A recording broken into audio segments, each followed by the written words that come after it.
14% населения Якутии обеспечено качественной питьевой водой. Такие данные приводит Министерство ЖКХ региона.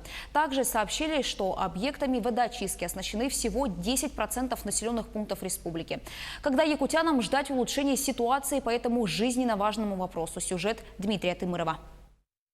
В этом году в ряде районов республики начнутся масштабные работы по обеспечению населения чистой питьевой водой. Это станет возможным благодаря реализации на территории Якутии двух программ – национальной программы «Экология» и республиканской программы «Чистая вода». На сегодняшний день мы разработали техзадания на приобретение и поставку спецтехники для данных населенных пунктов.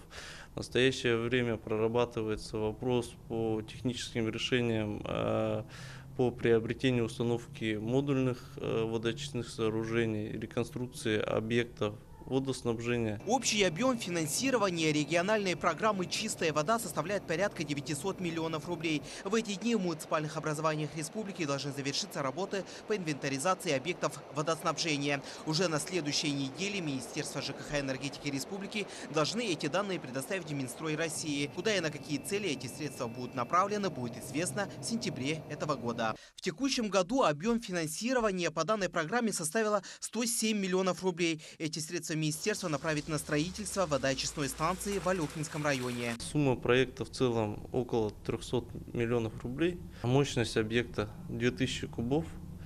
Первым этапом это планируется приобретение оборудования на 107 миллионов рублей. Второй этап это уже в 2020 году строительно-монтажные работы и так далее. В целом все запланированные работы начнутся в ближайшее время. А пока, как отметили в министерстве, этот весенний период во многих улусах Якутии, в том числе и в Вилюйской группе, механизмы обеспечения чистой питьевой водой пока такие же, как и в прошлом году. У нас только будет 9 водоочистных станций, которые будут по Вилюйской группе. Будут уже работать, да.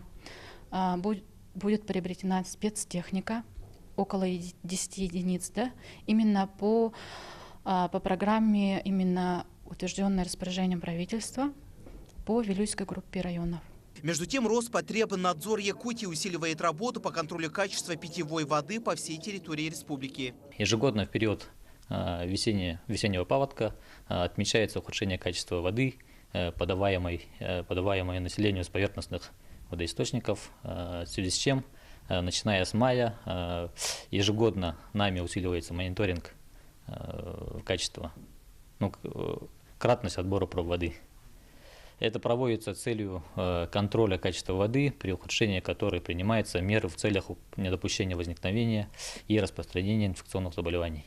Но несмотря на эти мероприятия, советуем населению в период весеннего половодья употреблять только фильтрованную воду или бутылированную. Ваше здоровье только в ваших руках. Дмитрий Тымыров, Павел Пахомов, Якутск.